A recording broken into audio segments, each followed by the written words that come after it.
Aló, chiquillos, están muteados.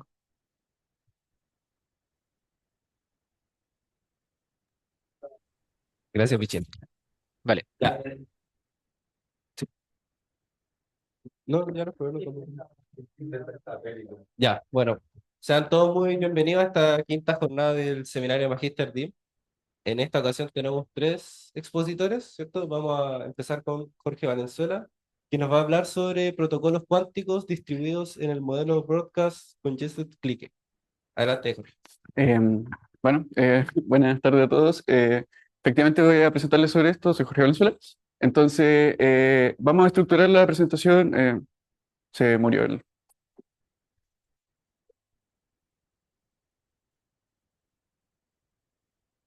Ya, ahí sí. Entonces, simplemente esto. Vamos a introducir al principio como conceptos básicos de teoría de computación cuántica. Luego vamos a introducir, por otra parte, como conceptos de teoría de computación distribuida y luego vamos como a juntar todo un poco en este como modelo de SMP cuántico, ¿ok? Entonces ya, computación cuántica. Para empezar a hablar de computación cuántica tenemos que entender la computación clásica, ¿cierto? El modelo de computación clásico se basa en la formalización, digamos, del concepto de algoritmo, ¿ok? Eso es lo que busca como la teoría de computación clásica, es formalizar lo que son los algoritmos y como el poder que tiene, como el modelo con el que se trabaja es la máquina de Turing universal, ¿cierto? Entonces, ¿en qué consiste computar clásicamente algo? Es realizar modificaciones sobre un string que normalmente se ocupa como el alfabeto binario, con ese basta. Y lo que hacemos es ir modificando de una forma ordenada un string, digamos, de un alfabeto binario. Entonces, aquí hay como un diagrama de cómo funciona una máquina de Turing universal. Simplemente tenemos una cinta infinita que va registrando valores, ¿cierto? Y tenemos una transición, un diagrama de transición de estado que es cómo opera la máquina. Es decir, ve un símbolo en la cinta, decide qué hacer, si va a la izquierda o a la derecha y cómo cambia ese símbolo. Entonces, esto sería como la computación clásica. Eh, y queremos extender esta idea de cómputo, salir de como la restricción del bit, que puede estar en dos estados discretos, 0 o 1. Queremos extenderlo de alguna forma con conceptos de teoría de mecánica cuántica y más concretamente de información cuántica. Entonces, la idea de extender por primera vez el concepto de bit clásico la formalizó Dodge en el 85 y en este trabajo describe por primera vez formalmente una máquina de Turing cuántica universal, ¿ok? Entonces, esta descripción, la primera, resulta un poco engorrosa de usar. Es muy formal y muy técnica, entonces no se puede como, como programar algoritmos cuánticos de forma fácil. Entonces, 4 años después, Dodge como que hizo otro modelo que es un modelo de circuito basado en circuitos lógicos. Es como un símil a los circuitos lógicos clásicos, pero con puerta cuántica, ¿ok? Y bueno, demostró que este modelo es la máquina que había descrito antes, la máquina universal cuántica. Entonces, bueno, en este modelo de circuito es clásicamente el más usado para describir como algoritmos cuánticos, ¿ok? Porque es mucho más fácil de manipular. Ya. Entonces, ¿qué es un qubit? Esta es como la gran pregunta, ¿ok? Formalmente vamos a definir un qubit a través de los estados fundamentales, ¿ok? Los estados fundamentales que puede tomar un qubit son vectores de una base canónica de un espacio de Hilbert complejo, ¿ok? Normalmente ocupamos C a la 2 para trabajar los complejos al cuadrado y vamos a anotar los estados bases que vamos a usar como el estado base 0, lo vamos a llamar simplemente al vector 1, 0 y el estado fundamental 1 lo vamos a llamar al vector 0, 1, ¿ok? Entonces, esta teoría es muy bonita porque ocupa mucha álgebra lineal y como estamos en el Hilbert, entonces todo funciona como muy bien. Y entonces, estos son los estados fundamentales de un qubit. ¿Qué va a ser un qubit más generalmente? Va a ser cualquier combinación convexa de estos estados fundamentales, donde las amplitudes cumplen esta condición de acá, que los módulos al cuadrado sumen 1, ¿ok? Este vector que cumple esta condición va a ser un estado como legal, digamos, de un qubit. Bueno, entonces, ¿para qué sirven los qubits? Los vamos a intentar como operar a través de operadores que vamos a definir ahora más adelante, pero la idea al final siempre es obtener una información al final del cómputo. Entonces, ¿cómo vamos a hacer esto? Vamos a medir, ¿ok? La operación de medir, al final lo que hace es, uno proyecta, digamos, el estado que tiene a una base, normalmente a la canónica, y cuando hace eso, la probabilidad de ver uno de los estados fundamentales en esa base, 0 o 1, va a ser el cuadrado de la amplitud de ese estado, ¿ok? Entonces, si queremos ver con qué probabilidad vamos a ver el estado cero, va a ser con alfa, el módulo de alfa al cuadrado. Ok, entonces, esto es para un qubit. Acabamos de definir cómo funciona un qubit. Pero normalmente queremos como computar con más, ¿cierto? Entonces, queremos, por ejemplo, una cadena de S qubits. ¿Cómo vamos a hacer esto? La forma natural de extender los estados, como los estados cuánticos a más dimensión, es a través del operador del producto de Kronecker, ¿ok? Es como el operador que funciona bien en este espacio y que hace que todo tenga sentido. Por ejemplo, acá tenemos como el estado fundamental 0, 0. Entonces, este es como un estado de 2 qubits. ¿Y cómo lo obtenemos? Simplemente operamos con el producto de Kronecker, el estado fundamental 0 y otro estado fundamental 0. Entonces, aquí vemos que si operamos, efectivamente obtenemos el primer vector de la base canónica de C a la cuadra, que es como el espacio que corresponde. Ya. ¿Cómo operamos cuánticamente un estado cuántico? Con operadores cuánticos. Así, efectivamente. Entonces, ¿qué es un operador cuántico? Va a ser cualquier operador que sea unitario en este espacio. Simplemente esa es la única condición. ¿Por qué se le pide que sea unitario? Para que efectivamente se conserve como esto de que la amplitud al cuadrado sume en 1. Esos son los buenos operadores para que eso pase. Y además esto tiene otra consecuencia, ¿cierto? Que el operador sea unitario implica que todo operador tiene que tener una inversa, ¿ok? Eso es importante porque en computación cuántica esto implica que como cualquier operación es reversible, como que uno siempre puede operar a través del algoritmo y puede devolverse al estado inicial. Entonces esto se pensaba que era como una limitante al principio y que esto hacía que el modelo cuántico como que no implicara el clásico, porque la computación clásica no es reversible en general. Pero en verdad sí se puede como emular computación no reversible a través de computación reversible. Entonces, efectivamente, el modelo cuántico implica siempre el modelo clásico, ¿ok? Y además es más potente. Algunos ejemplos de operadores cuánticos, que por ejemplo, esta es la puerta de Hadamard. Eh, este es un operador cuántico muy famoso, porque es normalmente el que, como, con el que parten casi todos los algoritmos cuánticos famosos, ¿ok? ¿Qué hace este operador? Lo que hace es que lleva los estados fundamentales 0 y estado fundamental 1 a los estados como superpuestos con amplitud equiprobable, ¿ok? Aquí pueden ver que 0 nos lo lleva como a este estado de acá. Entonces, tenemos como la mitad de probabilidad de medir 0 o medir 1. Y al estado fundamental 1 hace lo mismo, pero le pone una amplitud negativa al 1. ¿Ok? Esto no afecta a las probabilidades porque eso al cuadrado se va a ese negativo, pero es importante como en los estados de fase y todo eso considerar. Además, el operador de Hadamard es importante también porque es su propia inversa. Si uno vuelve a aplicar Hadamard sobre esto, vuelve al estado 0. Ya, entonces, otros operadores famosos son estos tres, que son los operadores de Pauli. Eh, bueno, estos son un poco más complicados de entender. Este es como la puerta NOT clásica, es el símil de la puerta NOT clásica. Lo que hace es como cambiar el estado fundamental 0 con el estado fundamental 1, como que lo invierte. Y el operador Z lo que hace es como cambiarle la amplitud al qubit 1, ¿ok? Aquí si le aplicáramos Z a esto, por ejemplo, quedaría con más. Aquí. El Y es un poco más raro. Normalmente no lo ocupa mucho. Entonces, ¿qué va a hacer un circuito cuántico en el modelo que escribió Dodge en el 89? Va a ser una secuencia ordenada como de inputs, o sea, un string inicial, que normalmente es un estado fundamental, podrían ser puros qubits en cero, y luego cables unitarios que van a conectar las piezas del circuito. Esto simplemente llevan cosas desde los outputs a los inputs. Una secuencia de puertas cuánticas, ¿cierto? Que son, al final solamente son operadores los que acabamos de escribir, ordenados de manera que cable por el input sale un cable unitario por el output. Y siempre en ese orden, ¿ok? No se pueden hacer como loops. Y aquí tenemos un output. Lo más común en el output de un circuito es que se mida al final, ¿ok? No es obligación, técnicamente, que se mida, pero casi siempre al final hay una operación de medición. Esto significa hacer colapsar el estado cuántico a uno de los estados fundamentales, ¿cierto? Con la probabilidad de su amplitud al cuadrado. Entonces, aquí hay como un ejemplo de cómo se ve un circuito cuántico muy simple. Esto no hace nada, en verdad lo puse como puertas al azar para mostrar. Pero aquí esto sería el input, ¿cierto? Aquí lo que están entrando es como una puerta de Hadamard al cuadrado, es como esta Hadamard sobre los dos estados al mismo tiempo. Aquí hay una puerta Z y al final se mide. Este es el símbolo como de realizamos la medición. Y ahí obtendríamos un estado fundamental, ¿cierto? Ya, entonces aquí este algoritmo de aquí no hace nada, pero estos sí son algoritmos famosos que sí hacen cosas, ¿ok? El que están viendo arriba es un algoritmo que se llama algoritmo de Dodge-Jotza, que es como el primer algoritmo que muestra como la potencia que tiene este modelo cuántico, que si se nos da a nosotros una función, de un dominio como de strings binarios de largo n a simplemente que van a parar a 0 o 1, y se nos da una promesa sobre esa función, por ejemplo, que la función o es constante, es decir, todos van a 0 o todos van a 1, o la función es equilibrada, es decir, que la mitad van a parar a 0 y la mitad van a parar a 1. Si se nos da una función con esa promesa, este algoritmo lo que hace es decirnos en qué caso estamos, y lo hace evaluando la función solo una vez, o sea, en solo un punto del dominio.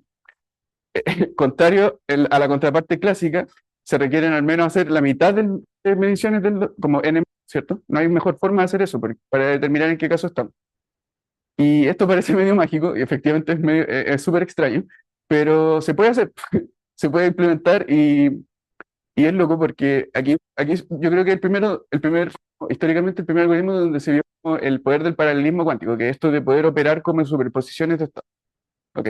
Abajo está el algoritmo de Grover, que es como una de las dos joyas de la corona como de la computación cuántica, junto al que vamos a ver después, que lo que hace es como buscar un elemento en una lista como de elementos sin estructura. ¿Ok? Podríamos, por ejemplo, buscar el mínimo en un dominio de n elementos, y lo hace realizando raíz de n evaluaciones, contrario a la forma clásica que requiere hacer todas las evaluaciones en el peor caso.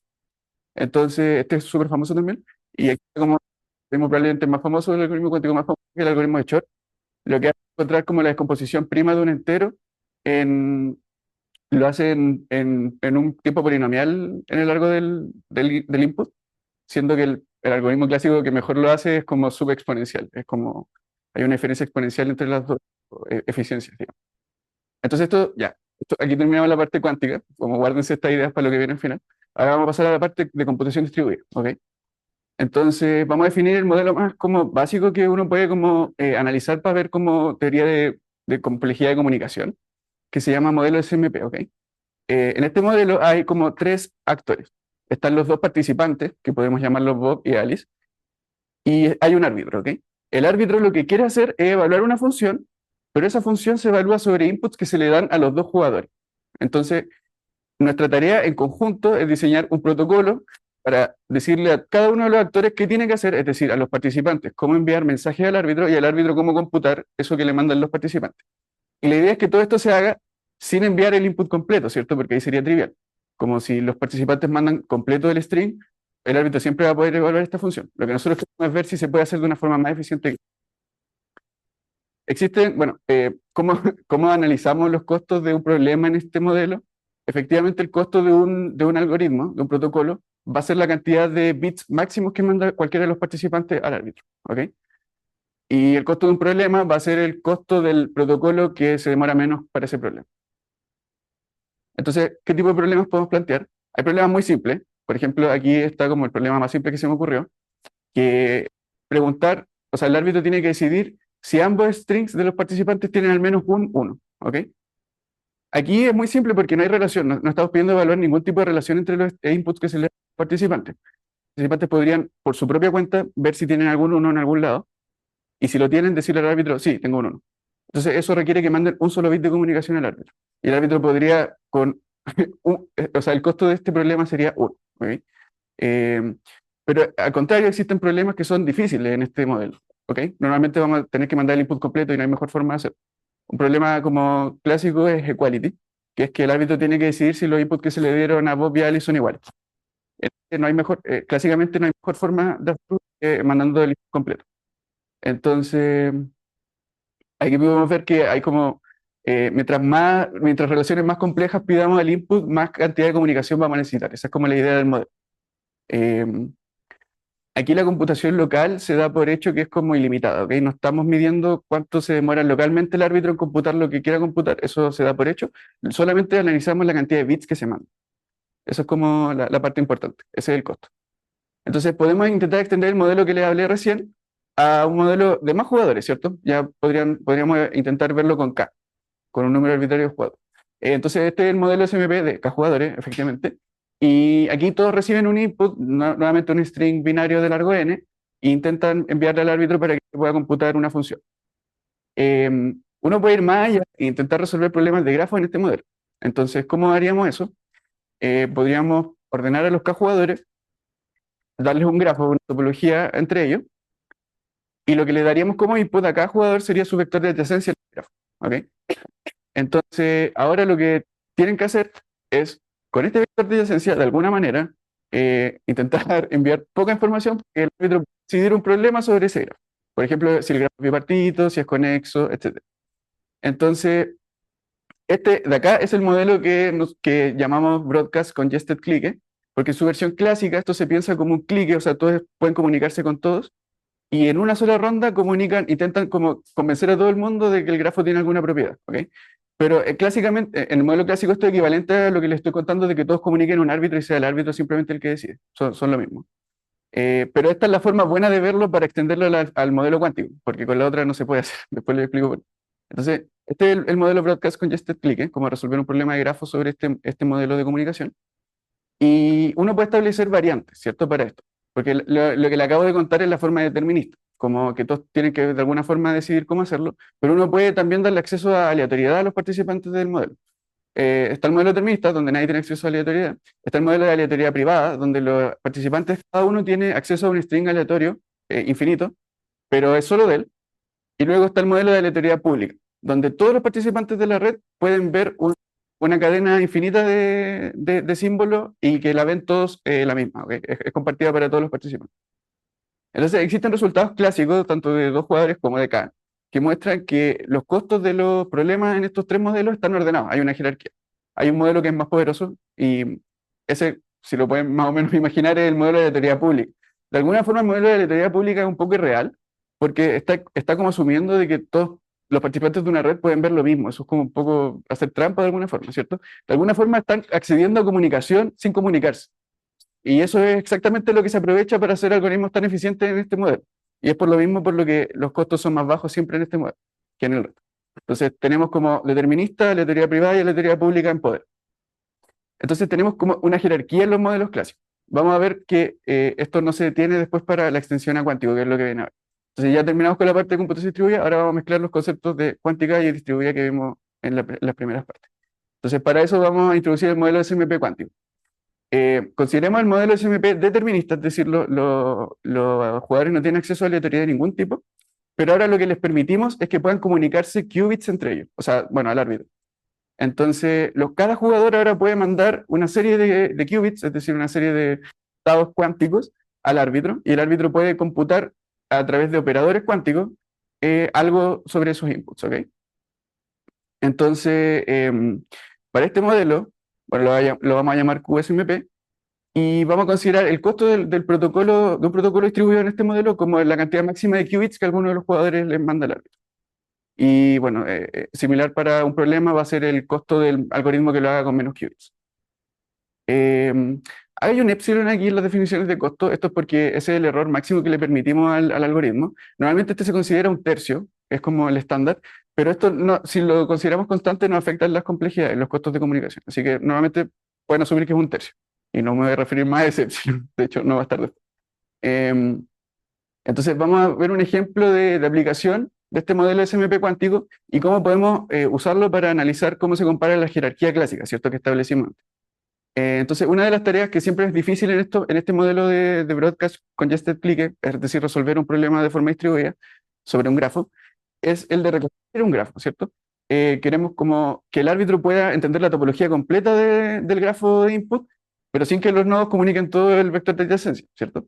Esto, si fuera un grafo arbitrario, es muy complicado. De hecho, no se puede hacer, para un grafo arbitrario no se puede hacer sin enviar el de adyacencia completo, pero se pueden aprovechar cuando uno sabe que el grafo pertenece a una familia de grafos con alguna propiedad, uno puede hacer mucho mejor la reconstrucción. Es decir, efectivamente el árbitro puede reconstruir el grafo sin tener que ver los vectores completos.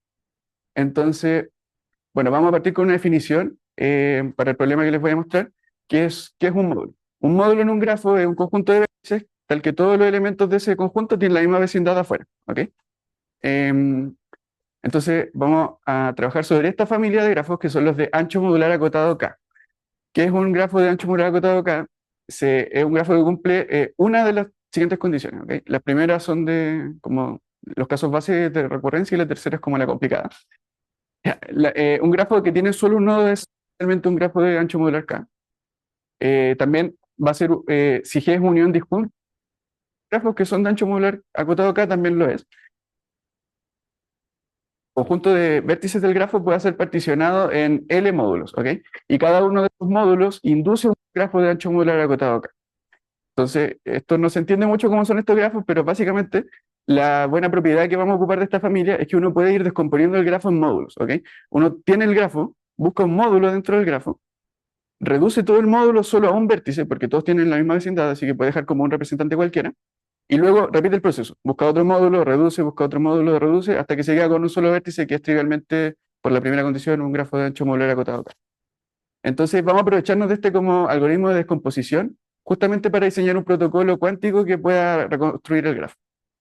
Entonces, bueno, este es el primer resultado que obtuvimos en la tesis, es como adaptar un algoritmo un algoritmo clásico de reconstrucción de esta familia al modelo cuántico.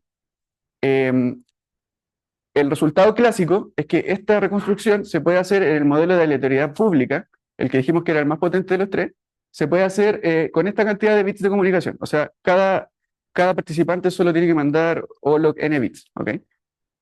Esto es como muy bueno, es como lo mejor que se puede hacer casi siempre para problemas complejos, una complejidad logarítmica de bits.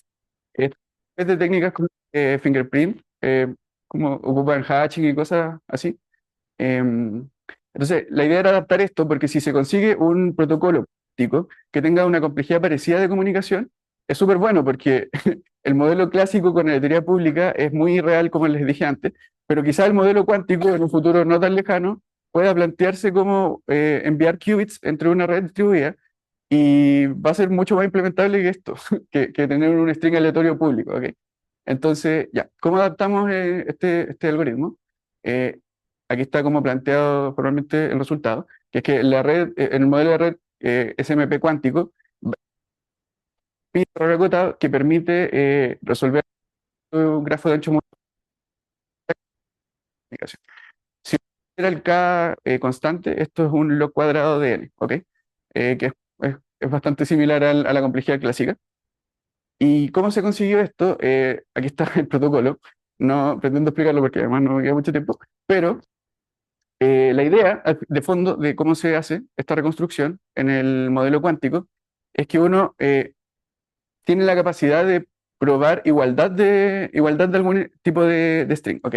Lo que hacen los participantes es mandar una cosa que se llama quantum fingerprint, que es como una forma de encriptar un poco el input a través de una familia de hatching, pero uno aprovecha el poder de superponer todo en un estado cuántico, ¿ok? Superpone como todas las evaluaciones de la familia de hatching y lo que hace es como comparar. Uno compara si es que las vecindades, en esta línea en la 8 es donde comparamos si las vecindades son todas iguales. Y de esa forma podemos detectar un módulo, ¿ok? Entonces lo que se hace es como, uno agarra todos los conjuntos de vértices que tienen la cardinalidad correcta, sobre ese conjunto prueba todos los grafos posibles y sobre cada uno de esos grafos prueba si hay si eso es un módulo. Entonces esto parece muy como que va a dar algo exponencial, pero hay un resultado que permite establecer que si uno tiene una cantidad, una secuencia, en verdad un árbol de decisiones, estas MMQ, que son las comprobaciones de si es módulo, eso se puede pasar, si uno tiene un árbol de comprobaciones como de, por ejemplo, profundidad D, uno puede pasar eso a un protocolo SMP que solamente manda log de D, ¿ok? Entonces, esto efectivamente es exponencial como en K, pero eso hace, como ese resultado que les acabo de mencionar, hace que al final K quede como constante y esto sea logarítmico al cuadrado en N, ¿ok? Entonces, este es el protocolo y esto efectivamente reconstruye la familia de grafos y lo hace en esta complejidad, lo cual es bueno. Hay muchas otras formas de grafos que se puede hacer cosas parecidas, por ejemplo, los grafos de distancia hereditaria, que son los que uno puede como siempre dos puntos, dos nodos están a la misma distancia, incluso si toma sus grafos inducidos adentro. Eso también es una buena familia y también hay construirlo con propiedades polilogarítmicas, ¿ok? Entonces, ¿qué viene ahora? Como que vamos a trabajar ahora en la tesis. La idea es que, como les mencioné, está la jerarquía clásica, los tres modelos, sí, los tres modelos, y queremos como mostrar que el modelo cuántico está separado de los modelos clásicos. Es decir, no implica ninguno al otro. Eso ya está mostrado, queremos extender acá, ¿ok? Y para evitar dos problemas que sean complicados, cuántico, pero fácil para clásico y al revés. Y eso. Gracias por su atención.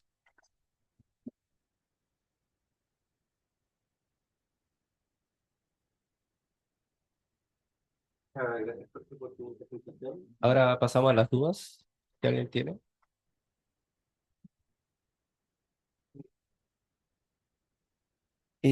Tengo una pregunta con esto de la información, que Sí, pública es como el mejor porque todos pueden saber todo, pero ¿por qué a la teoría privada es mejor que no a la teoría en ya sí, per se? determinista.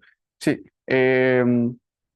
Lo que uno puede, claro, sí, es raro, pero lo que se establece es que como cualquier protocolo es como un caso particular de como una tirada aleatoria.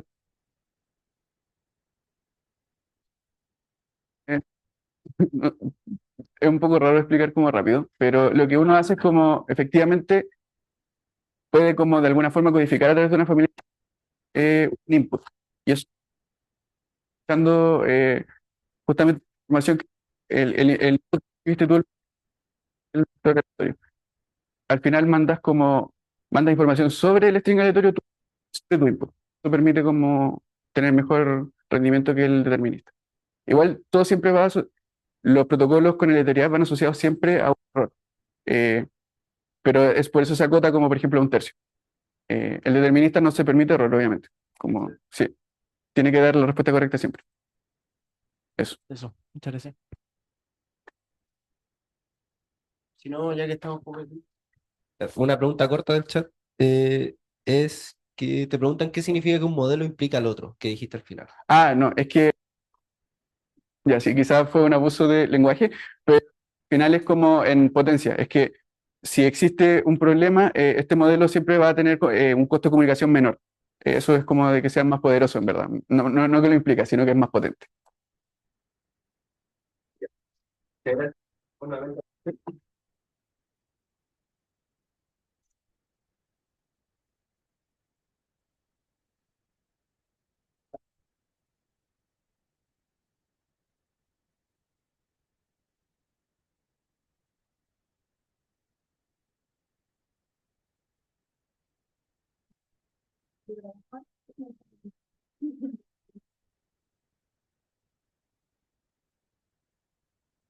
El último que mandé, que me equivoqué.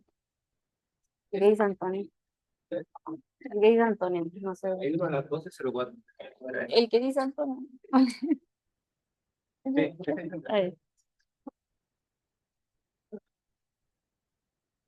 Ya vamos a hacer así vamos a hacer así Ya.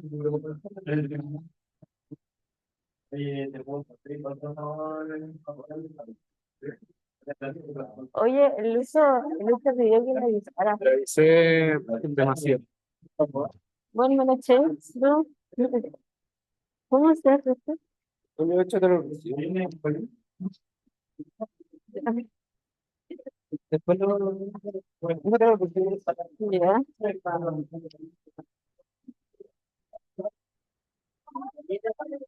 ¿Mm? Aquí.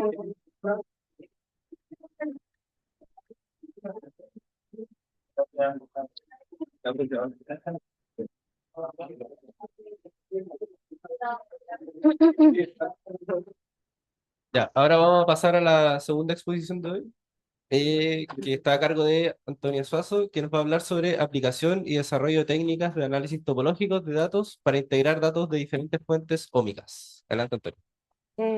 Ya. Gracias. Hola. Está bueno. Soy Antonia y hoy les voy a hablar un poco de lo que va a ser mi tesis durante este año.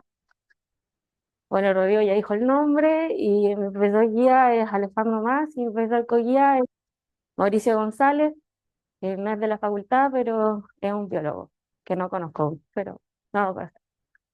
Ya, bueno, contexto de mi tesis. Agua. ¿Por qué agua? Porque la buscamos proteger. ¿Qué es lo que sucede? El mundo se enfrenta, ¿cierto?, al cambio climático. Entonces, esto ha generado que el océano aumente en temperatura, haya una desoxigenación de las aguas y haya una alteración en la disponibilidad de nutrientes. Y esto nos interesa porque la humanidad y toda la vida vive con el agua. Entonces, ese es el problema de Nueva York. El agua está en peligro, por lo tanto nosotros también. Bueno, y una forma para atacar este problema ha sido en ver cuál es como la parte más básica del agua que al final lleva la vida, y eso lo vieron los biólogos y definieron qué es el plancton. Y el plancton es simplemente una cosa muy chiquitita, que es como el primer paso de toda la cadena trófica. La cadena trófica, ¿cierto? Del colegio. Bueno. Eh, y si se muere el primer paso, se muere todo el resto, así que tiene sentido que nos vamos a morir nosotros. Eh, eso. Entonces, para ver el plancton queremos estudiar las ómicas, ¿ya? Porque el plancton es tan chiquitito y de ahí se tienen que estudiar eh, las cosas chiquititas que hay dentro para que siga funcionando todo en biología. Y no voy a ahondar mucho en esto, como solo parte del contexto realmente, pero a las ómicas nos referimos al final a un conjunto de palabras que queremos estudiar, que al final son como la estructura base de lo que vendría siendo que eh, hace que viva el plancton. Entonces nos referimos a la genómica, transcriptómica, proteómica, metabolómica, y se van como agregando más porque como que no está tan definido en biología, así que siempre se van agregando más cosas. ¿Y qué es lo que pasa? Queremos estudiar esta información y la idea de información, ¿por qué es como interesante estudiarla? Bueno, primero porque queremos solucionar el problema que ya mencioné, y segundo porque es mucha información siempre. Tiene que ver con, por ejemplo, el ADN, que estamos hablando de strings eternos, ¿cierto? Y queremos ver cómo esto se relaciona con el resto de ómicas, o sea, con las proteínas, etcétera. Entonces, se busca estudiar la buena integrabilidad de los datos. Y eso en datos tan grandes es difícil y por eso entra la gramática. Yo, ya. Eso. Entonces, queremos estudiar métodos de fusión para tener una buena integrabilidad de los datos. Eso. Entonces, ese fue el contexto, ahora vamos a la parte de la tesis.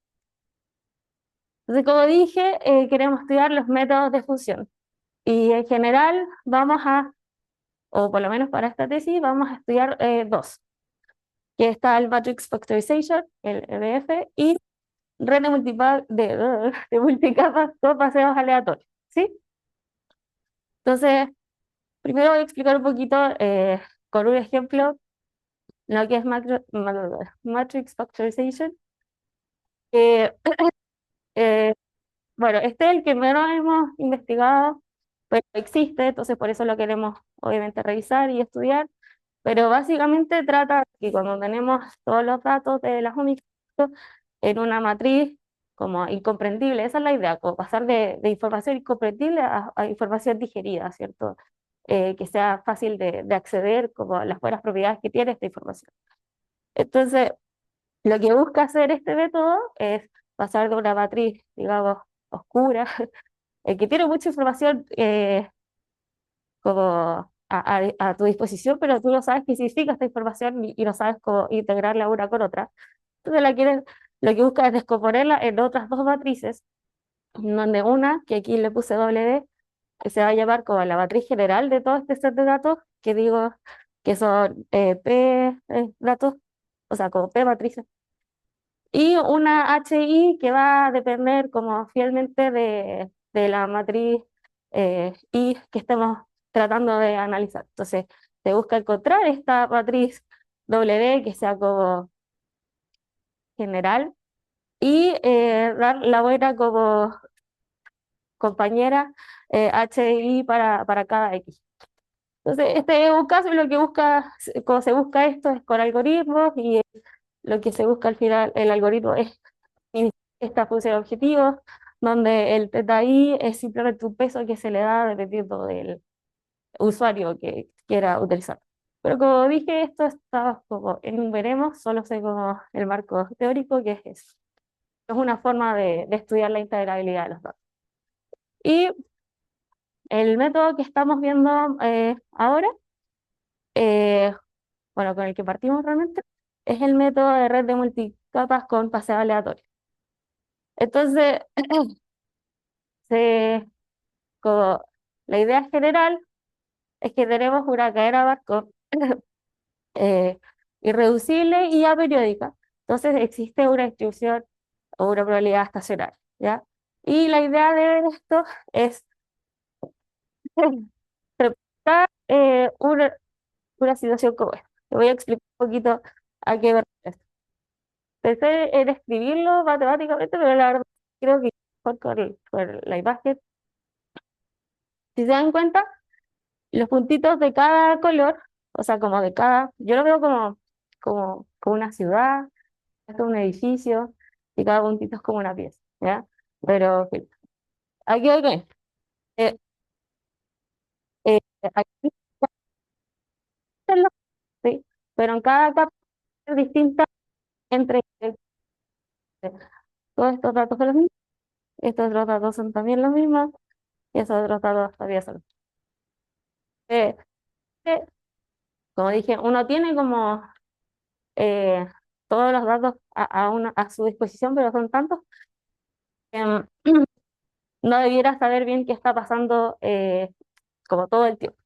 Entonces, ¿qué es lo que se busca representar? Es que están todos unidos de distintas formas en cada capa y cada multicapa eh, se une como artificialmente para que quede el grafo conexo entre una y otra. ¿Ya? Entonces, ¿qué es lo que se trata de estudiar? Al final, ¿qué tan relacionado está un dato con todo el resto? ¿Ya?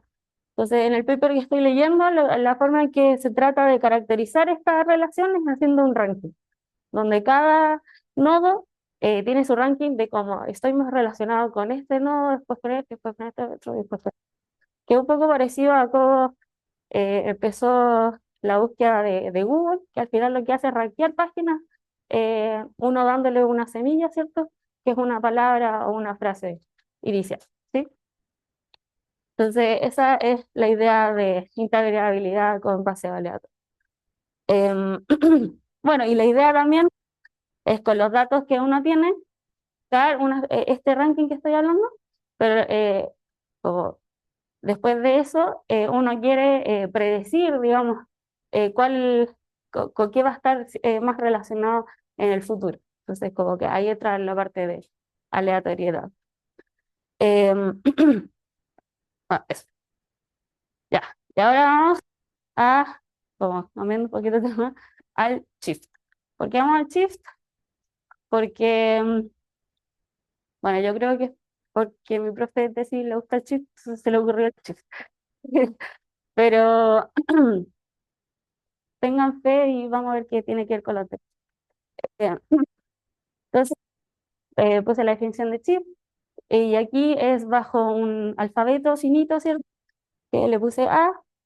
Eh, el shift va a ser el espacio de todas las secuencias infinitas, en donde cada elemento de esta secuencia va a ser alguien del alfabeto, ¿sí? Entonces, por ejemplo, si el alfabeto es 0, 1, un punto del full shift va a ser, bueno, no lo puedo decir completo porque es infinito, pero caleta de 0 y 1. Entonces, la idea de esto es poder, tenemos como una secuencia donde entendemos el orden de cada símbolo. Ahora definimos el shift state o simplemente shift, eh, que es un subconjunto de este full shift.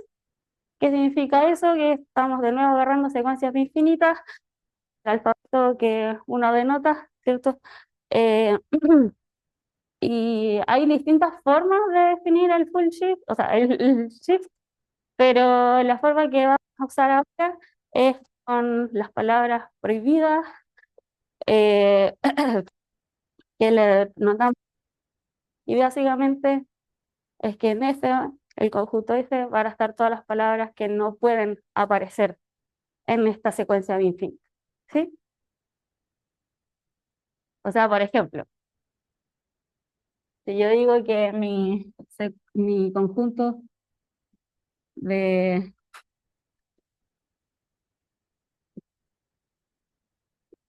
como de prohibido es el 0, 1, como que no puedo tener un punto eh,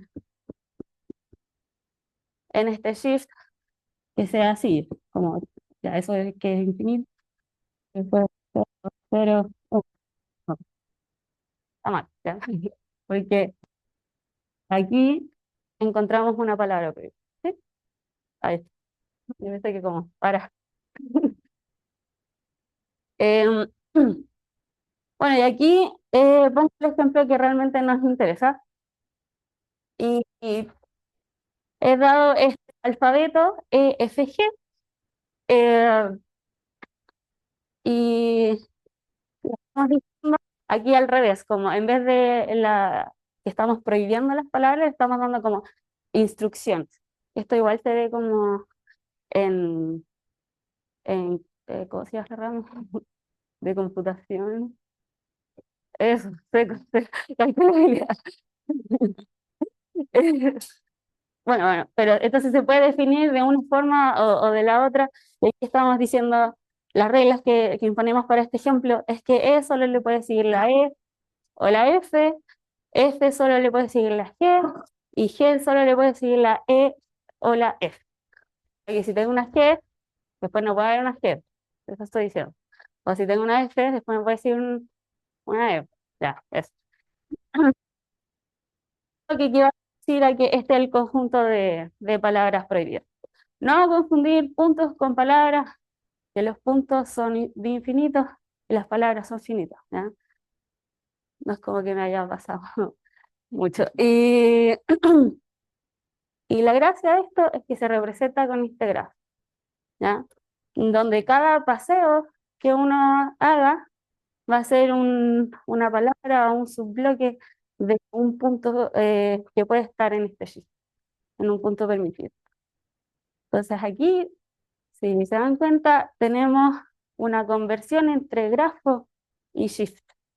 Y lo que yo mencioné antes de los paseos aleatorios en el grafo, lo queremos pasar a shift y de ahí estudiar con shift en la integrabilidad de los datos.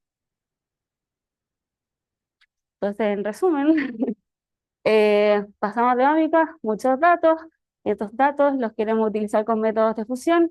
Y aquí tenemos, bueno, lo del matrix factorization y los paseos aleatorios. Y bueno, ¿qué significan estas flechas como punteadas?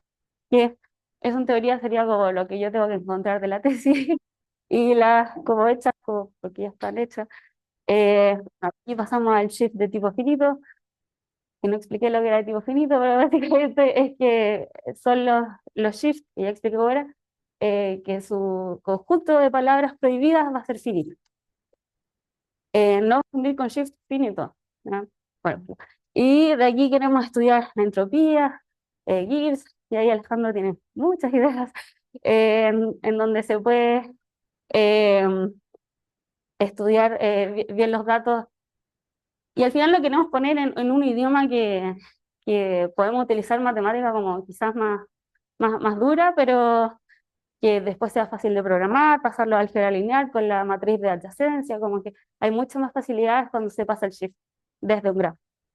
Entonces, bueno, ahí las puntiagudas están, o sea, las punteadas están a resultados, ojalá den resultados. Y bueno, de los resultados a Tara, que Tara, están, ya.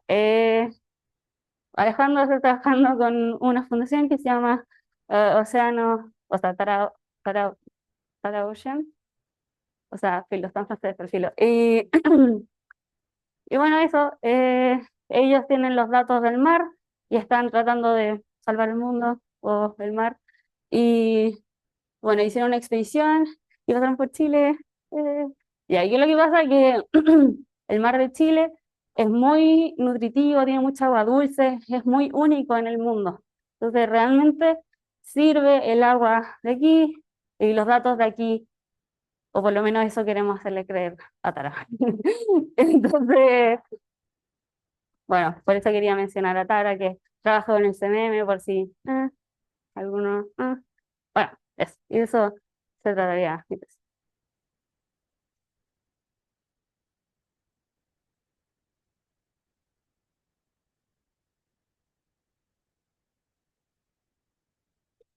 Antonia, por la recomendación. Estuvo muy buena. Si alguien tiene preguntas.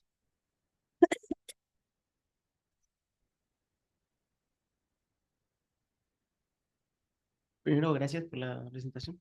Venga. Eh, como no me quedó claro a qué te refieres con integrabilidad de los datos.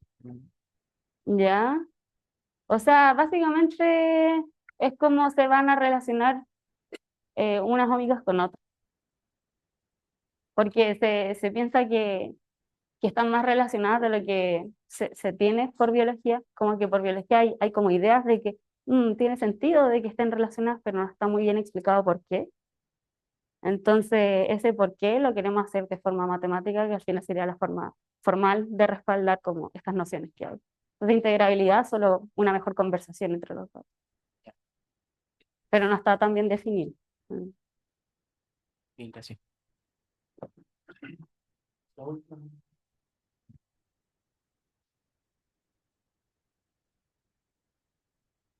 Gracias a todos por la presentación. ¿De nada? ¿Tú cachai como cuál es la idea de usar teoría algorítmica para esto? Como, entre otras comillas, como preprocesamiento de datos. ¿Es como usual hacer eso? Eh, o sea, son sistemas dinámicos, pero eh, si se ha hecho, no. Es como idea de Alejandro. ¿Y cuál es la idea? Es que, a ver, utilizan harta materia como de álgebra lineal para explicar hartos resultados que ya tienen, pero suelen ser un poco complicados en el sentido de que son difíciles de programar o son como muchos pasos para llegar a los resultados. Y Alejandro tiene la noción de que con teoría algorítmica como que los resultados con sistema dinámico, los resultados darían como más rápido, como porque son como resultados más directos al final. Entonces, como que esa es la idea detrás de pasar por esto.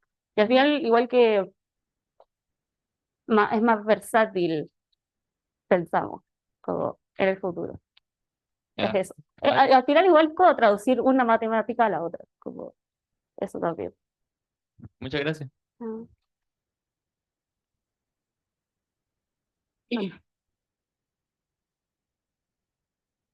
Ya. Hay una duda en el Zoom, pero por tiempo lo vamos a dejar ahí. Vamos, Mato. Ya. Agradecemos nuevamente, Antonia, por la presentación.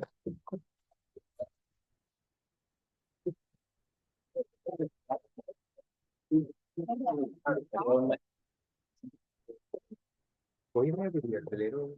¿Mm? ¿Voy a ir al velero de tal? Ya fui. Ah, no. Sí, sí, sí. Sí. Amiga, te llevaste el micrófono.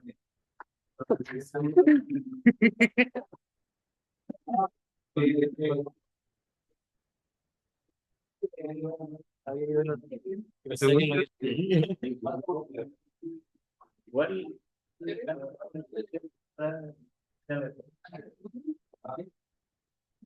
Ay, amigo.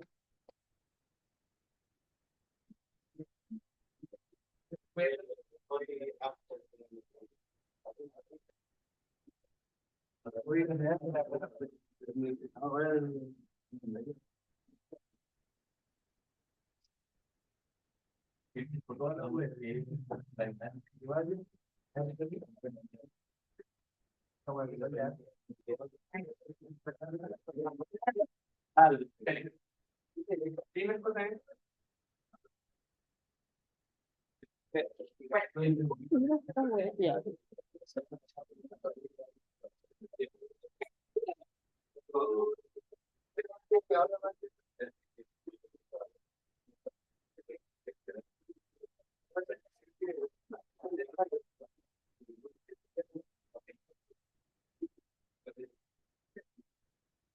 Estamos muy corto de tiempo, así que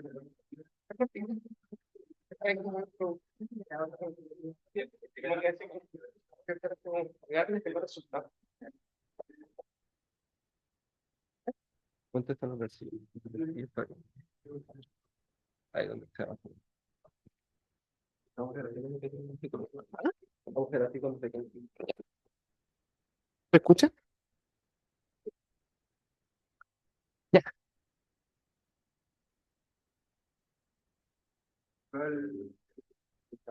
Ya. Ya. vamos a dar inicio con la última presentación de hoy, ¿cierto? Que va a estar a cargo de Joaquín Márquez, que nos va a hablar sobre regularidad elíptica en el semiplano. Adelante, Joaquín. Buenas buenas tardes, Joaquín Márquez. Estoy haciendo tutoría con la profesora guía Jane Van den Bos. Este título es un poco como de parche y ya van a ver por qué. Es lo que estamos haciendo ahora mismo, pero es parte de un plan un poquito más grande. ¿Cuál es la idea? Si tenemos un cristal, un material cristalino es un material periódico, infinitamente periódico, en 1 o en 2D, o incluso en 3D. ¿Y qué pasa? Nosotros queremos resolver ahí la ecuación de Schrödinger. En este caso de ejemplo en 1D. Y la gracia es que queremos aprovechar la periodicidad del cristal. Entonces, ¿qué hacemos? Hacemos con una suerte de Fourier sobre el cristal, que es pasar a la red recíproca, que es tomar distintos K, que es como una onda plana incidente, donde R es el vector recíproco de la red, un poco técnico ahora, con una función periódica en la red. ¿Cuál es la gracia de esto? Para cada K distinto, cada un parámetro que, si se dan cuenta, da lo mismo la periodicidad. Si pasamos un periodo en la red, bien. Entonces, esta es una ecuación de autovalores, que es la ecuación de Schrödinger independiente del tiempo, y para cada K tenemos al menos una energía. Y acá es donde aparece la noción de conductores y semiconductores. La gracia es que cada energía es un valor que puede ocupar un electrón en el material. ¿Y cuál es la gracia? La energía de Fermi es un nivel de energía que tiene que tiene el sistema y que puede ser perturbado por calor. Y el material es conductor si se puede mover sin energía extra, por así decirlo, de un nivel a otro. Eso permite que haya corriente. Y bueno, este otro ejemplo. Esto genera distintos tipos de materiales, que son los los conductores, los aislantes y los semiconductores. Los conductores, si tengo esa energía base de esta ocupación, yo me puedo mover para arriba o para abajo sin agregar energía extra. ¿Qué pasa si yo tengo energía hasta acá? Están todos los niveles ocupados. Entonces no se puede dar movimiento de electrones, entonces es un aislante. ¿Y qué son los semiconductores? Acá entra un poco, no sé, fue medio loco encontrarse una cosa que hablaba de ergódica acá, que era lo siguiente, que era, si tenemos dos bandas, por ejemplo, la energía de Fermi si hay temperatura cero. Si hay temperatura mayor a cero, uno le está inyectando como en promedio energía al sistema. Si hay temperatura mayor a cero. ¿Y eso qué hace? La energía de Fermi si hay temperatura cero, y si hay temperatura mayor a cero, se pueden como colar unos poquitos acá. Entonces, por fluctuaciones térmicas, uno puede tener cierta conducción eléctrica. Entonces, los semiconductores son los que están como en este limbo, que uno, por las fluctuaciones térmicas, uno le puede empezar, o lo puede perturbar un poquito, y uno obtiene un conductor o un aislante. Ese es el motivo por el cual funcionan nuestros celulares, de hecho, que uno puede modificar eso para tener puertas on-off. ¿Qué pasa? Ese era el caso infinito está bien estudiado, el caso infinito tenemos un teorema importante que es Parseval, que la transformada de Fourier conserva todo. Eso nos garantiza cosas como regularidad elíptica, que lo voy a explicar en breve.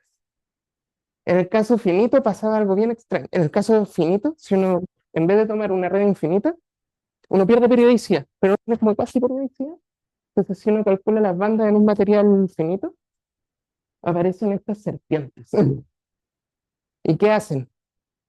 Cada energía de esto es un autovalor. La autofunción asociada a cada uno de estos que están acá, están asociadas a una función de onda que está hecho clonada en el borde. Entonces hay función en el borde y en el interior no hay. Si por ejemplo tengo la energía de Fermi acá, solo habrá corriente en el borde, pero en el interior no va a haber flujo de corriente. Esto es bien extraño y esto se descubrió en la década de los 80. Un tipo que estaba trabajando a las 5 de la mañana en el laboratorio, a las 4, vio que de repente las resistencias eran perfectamente, tenían como un valor muy fijo. y era por esto. La existencia de estos estados de borde es robusta. Si yo tengo un material plano y yo le pego con un martillo y queda como medio deforme, siguen existiendo. Se va a formar un poco, pero va a seguir existiendo. Estos son los aislantes topológicos. El- Acá está lo que dije. Eso no se puede ir mucho en la bola porque con los distintos momentos, que en los K que habíamos dicho antes, uno puede extraer una geometría subyacente y no se puede ir por este lado. Acá no nos vamos a ir por ahí, pero voy a mencionarlo. Lo importante es que ya, esa geometría da una especie de equivalente al teorema de Gauss-Bonnet, que nos permite dar una correspondencia entre el bulk, que son los que están acá, y los estados de borde, que es el Chern-Lambert. Eso no lo tocamos todavía. Y acá la cosa se pone interesante. Vamos a trabajar con este modelo. ¿De dónde sale un poco enredado? Pero es un Dirac que, voy a entrar en cómo se deduce eso, porque más o menos hay poco tiempo, pero vamos a trabajar con este que es un Dirac perturbado. Dirac son todos sin el Laplaciano, sin los Laplacianos. Y acá en el paper de julio del 2025, salió en febrero, vio que esto en el semiplano, que es el caso más fácil que uno tiene un borde, ¿cierto? Eh, Se rompía la correspondencia.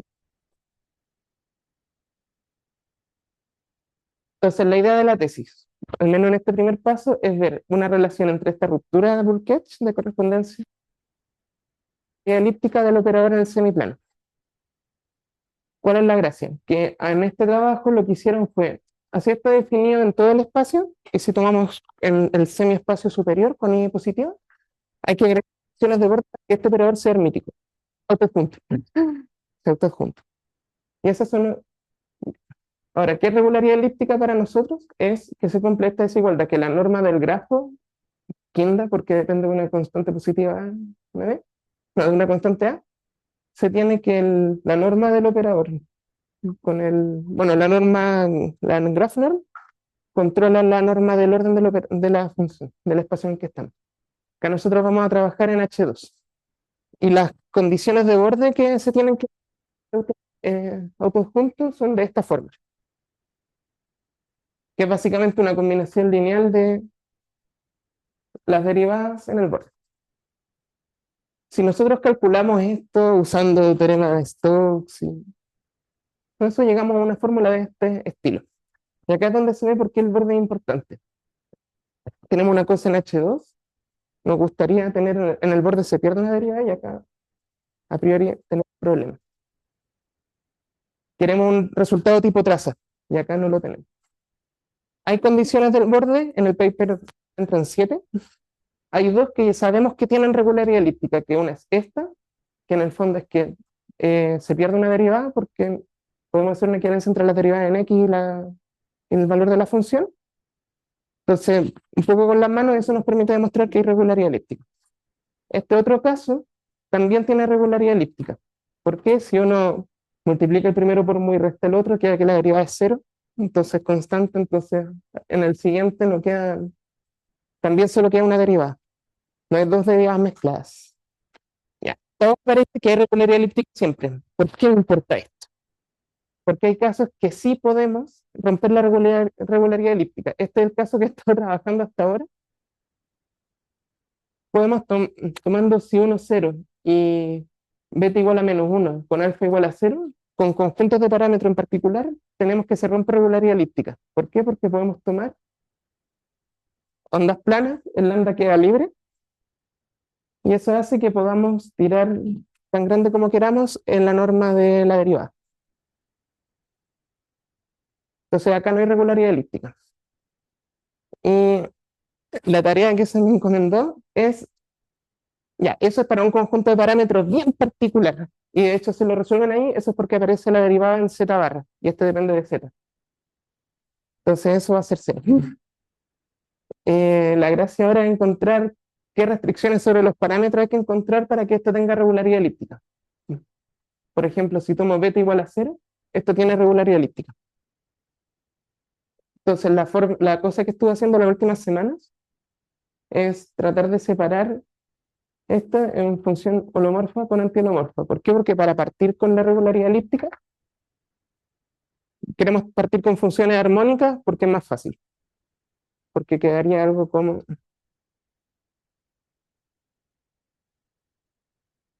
H2. Esto sí hay regularidad elíptica y es una función armónica. Entonces, de esta forma queremos encontrar algo armónico que pueda romper esta cota. Es decir, tirar algo con derivadas a infinito. O a cero, depende de cómo estemos tirando eso.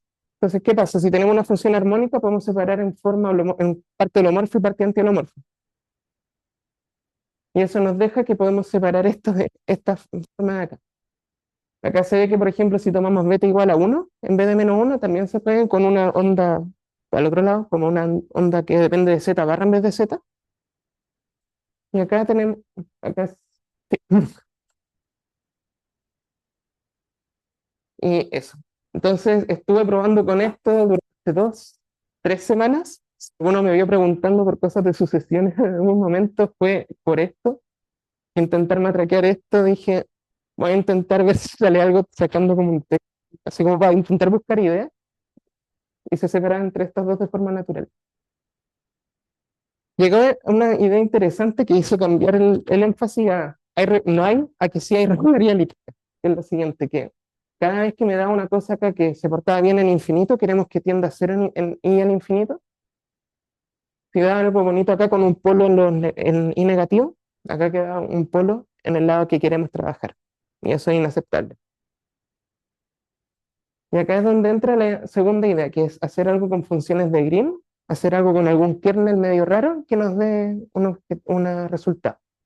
Buscando referencias de esto en la literatura, nos encontramos que acá hay que usar operadores seguros diferenciales y existe un resultado que es un objeto que todavía no he pillado muchas referencias y estoy empezando a estudiar, que es el proyector de Calderón, que permite que en condiciones de borde más generales, como, como esto, uno puede encontrar, separar el espacio de funciones en creciente y decreciente exponencialmente. Todavía estoy estudiando eso, por eso no voy a decir nada al respecto acá más que eso. Ese es el tema que está en curso ahora. Y eso. ¿Se ha sentido como esto un poco el trabajo hasta ahora? Eso. Más que decir. Gracias por su atención.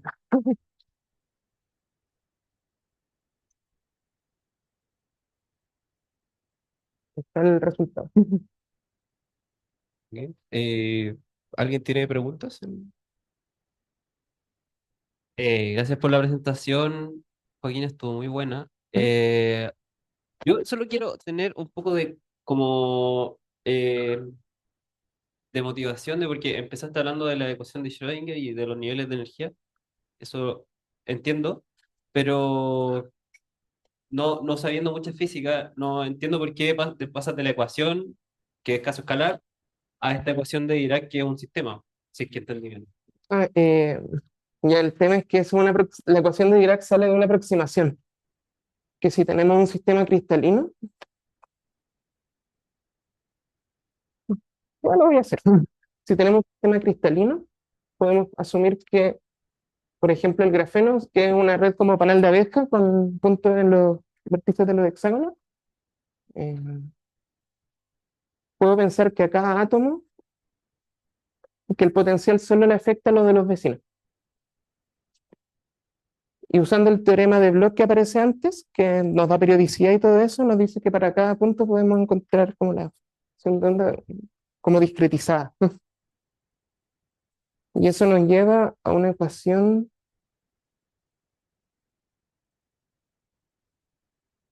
nos lleva a una ecuación con una expresión con esto,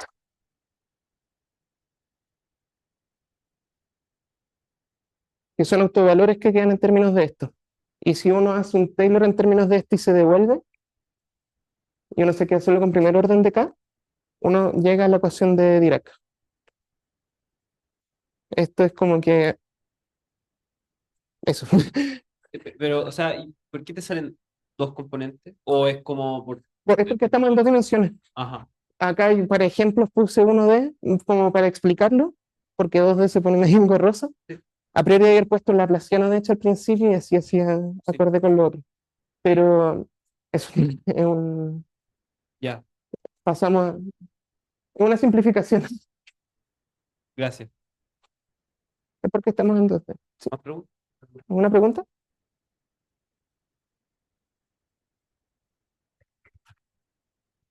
Bueno, agradecemos tu presentación. Muchas gracias.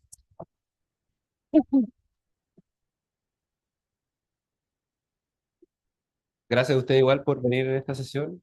Les recordamos que la próxima semana va a ser la sesión del seminario.